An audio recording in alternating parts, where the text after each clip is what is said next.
Hello guys, today I would like to tell you about adjective clause. Yes, this is the explanation in adjective clause. Before I explain it more, I would like to tell you about adjective clause. I will explain it in bahasa. In bahasa, adjective clause is menggabungkan dua kalimat. What kind of two sentences?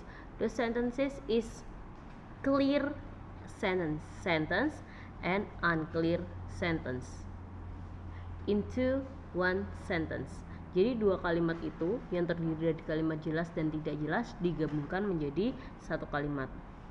Tapi kata hubung yang digunakan hanya yang, dan yang menggantikan kata yang tidak jelas di dalam kalimat yang tidak jelas. For example, I have an example. Andi sedang makan. Who is eating? Siapa yang makan? Yang makan Andi. What is Andi doing? Andi is eating. So, this sentence is clear enough because we can answer all of the question. And I have the second question. I will close this sentence. So you just see, dia menendang bola ke gawang kemarin. Siapa yang menendang bola ke gawang kemarin? Dia. Dia ini siapa? We don't know, right? Okay, if I open this sentence, Andi sedang makan. Dia menendang bola ke gawang kemarin. Who is dia? Ya, dia is Andi. This one. Jadi kalau Andi sedang makan, dia menendang bola ke gawang kemarin, kalau digabungkan menjadi dua kalimat, berarti yang tidak jelas adalah dia. Dia ini harus dicoret, tidak boleh digunakan, dan itu digantikan oleh yang, karena akan menghubungkan dua kalimat ini. Jadi kalau digabungkan, Andi yang menendang bola ke gawang kemarin sedang makan. Seperti itu.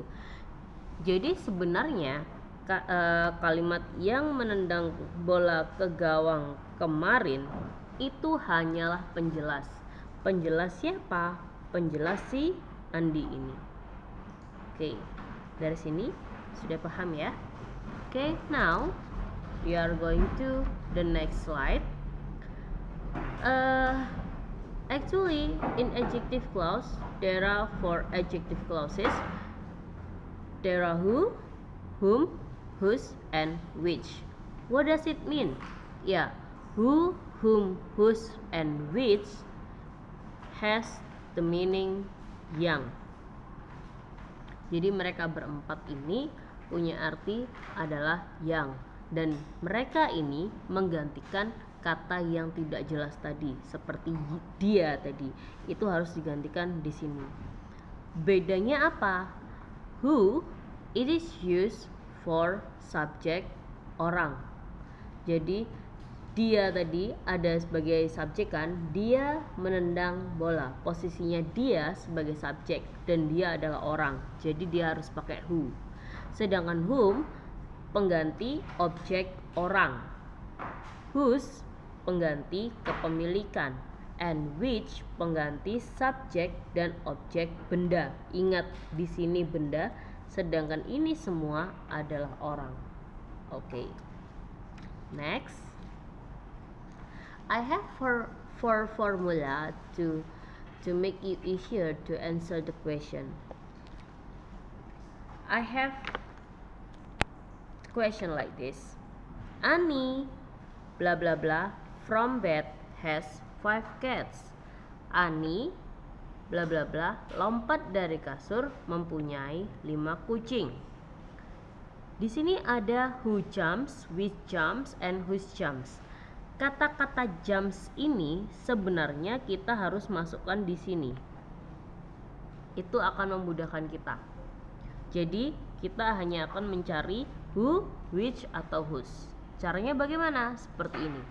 Di depan titik-titik ada subjek atau kalimat. Di depan titik-titik ini berarti si Ani. Ani ini posisinya dia subjek atau kalimat, cuman Ani. Ya, dia adalah subjek. Lalu cari verb nomor 2 setelah titik-titik. Setelah titik-titik berarti di sini ya. Tadi kan saya minta jamsnya dinaikkan ke atas untuk mengingat. Berarti cari verb nomor 2, bukan verb kedua. Verb yang pertama sudah jumps, ini verb nomor 1. From bed, mempunyai 5 kucing. Berarti verb nomor 2 adalah ya ini, verb nomor 2. Oke ya, ketemu ya, has 5 cats. Subjek sebelum titik-titik dan verb nomor 2 adalah satu kalimat. Jadi Ani dan has ini sampai ke belakang, Ani dan has sampai ke belakang, Ani has 5 cats. Ani mempunyai 5 kucing. Itu adalah satu kalimat. Lalu subjek sebelum titik-titik adalah acuannya untuk menjawab kalimat tidak jelasnya. Kalimat tidak jelasnya tadi apa? From bed ini kan, lalu jamnya dimasukkan jadi jumps from bed. Jadi Ani kita masukkan ke dalam jumps from bed. Oke. Masukkan subjek sebelum titik-titik ke dalam kalimat yang tidak jelas. Oke, Ani kita masukkan di sini karena Ani itu ada acuannya. Masukkan sebagai subjek, objek atau kepemilikan. Jadi Ani kita masukkan ke dalam jumps from bed, dia sebagai subjek, objek atau kepemilikan. Contoh kalau subjek, Ani melompat dari kasur. Enak pak? Masih belum enak atau sudah enak? Sudah enak ya, Ani melompat dari kasur. Jadi kalau Ani melompat dari kasur, Ani itu posisinya sebagai apa? Subjek, orang atau benda? Orang. Berarti kalau dia subjek orang, jawabannya tadi apa? Kita coba lihat lagi. Yes, this is the answer. Who? So, the answer here is A. Who jumps? That's the first. The second one, this is the formula 2. This is what is this? This is the exercise. I ate delicious cake yesterday. Blah blah blah. My friend was giving to me. Di depan titik-titik ada subjek atau kalimat. Ini titik-titiknya. Berarti di depannya ada I ate delicious cake yesterday. Kalimat atau subjek? Kalimat, right. Cari objek di kalimat sebelum titik-titik. Jadi Anda cari objeknya di sini. I ate delicious cake yesterday. I, subjek, ate, verb. Delicious cake, ini objeknya. Berarti objeknya adalah delicious cake. Objek sebelum titik-titik adalah acuan untuk kalimat setelah titik-titik. Jadi delicious cake ini adalah acuan untuk my friend was giving to me. Masukkan objek sebelum titik-titik ke dalam kalimat setelah titik-titik. Apakah sebagai subjek, objek, atau kepemilikan? Kita coba kalau sebagai subjek. Delicious cake my friend was giving to me. Kue yang enak temanku memberi kepadaku. Enak nggak kalau dijadiin seperti itu? Ya, nggak enak ya. Kalau sebagai objek, my friend was giving delicious cake to me. Temanku memberi kue yang enak kepadaku. Enak nggak? Ya, enak. Berarti kalau dia jawabannya ini. Kita lihat delicious cake di sini, ya. Ini tadi ya di sini. Delicious cake di sini sebagai orang atau benda? Benda. Jadi kalau dia sebagai benda dan dia objek di sini, berarti ini ya, karena ini adalah subjek, ini verb, dan delicious cake itu ada di sini, berarti dia objek. Berarti objek benda. Jawabannya adalah betul, which. Jadi di sini harus dijawab which. Oke. Formula 3. Ya. Formula 3 is different from Formula 1 and Formula 2. And Formula 3 and Formula 4 are almost same. Okay, in Formula 3 we see here kata jelas sebagai subjek. Kata yang jelas sebagai subjek. Okay. Ini adalah rumusnya. Subjek yang jelas. AC means adjective clause. Adjective clause means who, whom, whose, and which, and then number 2 and number 1. Okay, what does it mean? Okay, wait. Anthony is watching movie in XX1. Who is watching movie in XX1? Anthony, right? And then what is Anthony watching? Anthony watching movie. Itu kalimat jelas kan? Oke. Lalu ada he came to my house yesterday. Dia datang ke rumahku kemarin. Siapa yang datang ke rumahku kemarin? He. He ini siapa? Gak jelas. Nah, he kalau kita lihat dua kalimat ini, he ini siapa?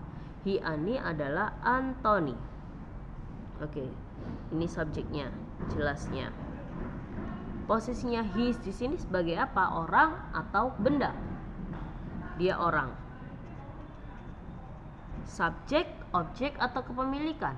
Oke, dia subjek. Oke. Lalu di sini caranya adalah subjek jelas, lalu ini nanti yang di sebelah sini akan jadi nomor 2. Oh sorry, ini akan jadi nomor 1 dan ini akan jadi nomor 2. Yang tidak jelas itu adalah nomor 2, yang jelas adalah nomor 1. Tapi karena Anthony menjelaskan ini, Anthony tidak dimasukkan. Bagaimana caranya? Subjek jelasnya dulu. Subjek jelasnya adalah Anthony. Adjective clause-nya apa? Ini tadi he kan? Dia subjek orang. Berarti adjective clause-nya apa kalau subjek orang? Who. Oke, who. Who. Nomor 2-nya apa? Ini kan? Came to my house. Nomor 1-nya ini. Oke. Is watching movie in XX1.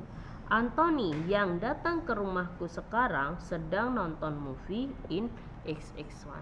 Ya, ini formulanya untuk yang ketiga. Now we are going to the fourth formula. Ini untuk kata yang jelas sebagai objek. Ini rumusnya. Nomor 1, AC dulu, baru nomor 2. I took the flower from your garden. What did I take from your garden? Flower. Who did take the flower? I. Jelaskan kalimatnya. Lalu, I give it to my mom. What does I give to my mom? It. What is it? I don't know. Berarti yang tidak jelas mana? It. It ini apa? Aku memberi ke ibuku. Berarti apa yang aku beri ke ibuku? Flower. Ini adalah kata yang jelas sebagai objek. Posisi it ini, posisi yang tidak jelas ini, posisinya sebagai apa? Subjek, objek, atau kepemilikan? Kita cek. I, subjek, give, verb, berarti ini objek. Orang atau benda? Coba lihat, flower. Orang atau benda? Ini benda. Objek, benda. Nah, untuk menggabungkannya, kalau dia kata jelasnya sebagai objek, berarti ini ditulis dulu. Ini akan jadi nomor 1 dan ini nomor 2. Ingat ya, yang sudah digantikan seperti ini, it ini dia tidak boleh ditulis lagi karena dia sudah digantikan oleh adjective clause. Jadi bagaimana? I took the flower from your garden. Lalu ada adjective clause. Pakai apa? Objek benda. Objek benda dia tadi pakai objek benda. Dia pakai which. Oke. Which I give to my mom. Dia udah tidak ada it karena sudah ada flower di sini. Aku mengambil bunga dari tamanmu yang aku beri ke ibuku. Jadi yang aku beri ke ibuku apa? Bunga. Oke, get the point? Yes. Now, oh, see here. Who and which itu bisa dihilangkan. Tapi ada syaratnya. Jika kalimat yang jelas adalah kalimat aktif.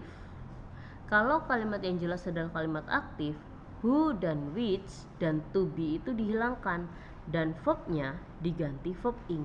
Contoh di sini tadi, Annie bla bla bla jumps from bed has 5 cats. Ya, tadi kan ini di depan titik-titik ada ini subjek, berarti carilah verb nomor 2. Verb nomor ini verb nomor 1 dan ini verb nomor 2. Verb nomor 1 dan verb nomor 2 ke belakang ini adalah satu kalimat. Annie mempunyai 5 kucing. Annie ini sebagai sebagai acuan yang harus dimasukkan ke dalam jumps from bed. Sebagai apa tadi? Annie lompat dari kasur. Sebagai subjek orang kan, jadi jawabannya adalah who. Jadi kan Annie who jumps from bed has 5 cats. Di sini ada s karena dia cuman Annie, karena dia singular. Kalau kita uraikan akan jadi seperti ini. Annie who does jump from bed has 5 cats. Karena s ini sudah diuraikan jadi does di sini karena dia singular, ya. Jadi dia pakai does jump. Tadi di sini sudah dijelaskan. Who dan which hilang. Ini dihilangkan. To be juga hilang. Ini dihilangkan. Verb diganti dengan verb ing. Ini langsung diganti dengan verb ing. Hasil akhirnya Annie jumping from bed has 5 cats. Seperti itu jika who atau which dihilangkan. Ini kalimat aktif, sedangkan selanjutnya adalah kalimat pasif. Ini adalah kalimat pasif. Hanya who dan which yang bisa dihilangkan. Kalau dia kalimat pasif, who dan which dihilangkan, to be juga dihilangkan, dan verb harus diganti jadi verb 3. Contoh, Rose was planted yesterday in the garden is my favorite flower. Di depan titik-titik ada subjek. Oke. Jika ada subjek, cari verb nomor 2. Begitu kan tadi? Oke, wait. Kalau verb nomor 2 berarti kan was verb nomor 1. Oke, was planted ini verb nomor 1. Is adalah verb nomor 2. Subjek sebelum titik-titik dan verb nomor 2 adalah satu kalimat. Berarti Rose is my favorite flower. Itu satu kalimatnya. Subjek sebelum titik-titik adalah acuan untuk menjawab kalimat was planted yesterday in the garden. Oke. Ditanam kemarin di kebun. Apa yang ditanam kemarin Rose ini masukkan. Berarti kan Rose ditanam kemarin di kebun. Begitu kan? Jadi karena Rose itu posisi sebagai subjek, di sini harus ada Rose ya. Seharusnya dia sebagai subjek dan dia adalah benda, berarti dia pakainya which. Rose which was planted yesterday in the garden is my favorite flower. Rose yang ditanam kemarin di kebun adalah bunga favoritku. Who dan which dihilangkan, berarti which ini dihilangkan. To be hilang, was ini was hilang, plantednya diganti dengan verb 3. Jadinya Rose planted yesterday in the garden is my favorite flower. Rose yang ditanam kemarin di garden adalah bunga favoritku. Ya. Terakhir, saya punya soal. The police has caught the man bla bla bla the theft last night. Di depan titik-titik ada subjek atau kalimat. Ya. Ada subjek kan? Pertanyaannya pasti di depan titik-titik ada subjek atau kalimat. Ya, ini adalah kalimat. Cari objek di kalimat sebelum titik-titik. Di sini objeknya apa? The police subject, has scope verb, the man object. Berarti objeknya adalah the man. Objek sebelum titik-titik adalah acuan untuk kalimat setelah titik-titik. Masukkan objek sebelum titik-titik ke dalam kalimat setelah titik-titik. Berarti kita masukkan the man ini ke dalam the thief last night. Melakukan pencurian tadi malam. Wait, the thief ini sebagai objek karena di sini ada committed. Committednya ini tolong dimasukkan di sini. Selalu dimasukkannya di setelahnya titik-titik. Melakukan pencurian tadi malam. Siapa yang melakukan pencurian tadi malam? Ini objeknya, masukkan. Laki-laki melakukan pencurian tadi malam. Berarti laki-laki melakukan, berarti laki-lakinya sebagai subjek. Orang atau benda? Orang. Berarti jawabannya adalah, karena dia tadi malam, berarti dia nggak boleh pakai ini karena ini present. Berarti kalau dia tadi malam, dia pas harus pakai ed ini verb 2. Jadi jawabannya adalah A, who. Lalu saya punya lagi Mr. Ray bla bla bla, I know child is rich. Oke. Di depan titik-titik ada subjek atau kalimat. Mr. Ray ini subjek atau kalimat? Oh, ini subjek. Cari verb nomor 2 setelah titik-titik. I know, aku tahu anak. Oke, berarti ini verb nomor 1. Verb nomor 2 adalah is. Ini to be bisa juga sebagai verb. Verb nomor 2. Subjek sebelum titik-titik dan verb nomor 2 adalah satu kalimat. Berarti Mr. Ray is rich. Pak Ray sangat kaya. Subjek sebelum titik-titik adalah acuan untuk menjawab kalimat tidak jelas. Berarti I know child, aku tahu anak. Masukkan Mr. Ray ini ke dalam aku tahu anak. Sebagai apa? Subjek, bener nggak? Mr. Ray, aku tahu anak. Enak nggak? Nggak enak. Kalau aku tahu Mr. Ray anak, enak nggak? Nggak enak. Kalau kepemilikan, aku tahu anaknya Mr. Ray, enak nggak? Enak kan? Berarti dia sebagai kepemilikan. Kalau sebagai kepemilikan, jawabannya apa ya? Masih pada ingat? Atau harus buka-buka lagi? Ini kepemilikan. Jadi jawabannya adalah whose. Lagi, I took this motorcycle from my parents' house. Bla bla bla. I ride to the campus. Di depan titik-titik ada, oh, ini adalah sebuah kalimat. Ini adalah kalimat. Cari objeknya. I, subject. I, subject. Took, verb. This motorcycle, ya ini adalah objeknya. Objek sebelum titik-titik adalah acuan untuk kalimat setelah titik-titik. Oke, berarti motorcycle ini masukkan ke dalam I ride to the campus. Aku mengendarai ke kampus. Mengendarai apa? Masukkanlah ini ke sini. Aku mengendarai motorcycle sebagai objek. Motorcycle orang atau benda? Benda. Berarti jawabannya adalah ya which. Oke. Saya punya latihan yang terakhir. Ini dia latihannya. Diana is going to Singaraja by plane. Where is Diana go? Oh, Diana go to Singaraja. Who is going to Singaraja? Diana. So is that clear sentence or not? Yeah, this is clear sentence. I met her in the airport this morning. Aku ketemu dia tadi pagi di bandara. Siapa yang saya temui di bandara? Diana. Diana posisi sebagai subjek. Oke, I met her. Saya ketemu dia. Berarti yang nggak jelas apa? Her. Posisi her sebagai subjek, objek atau kepemilikan? Objek.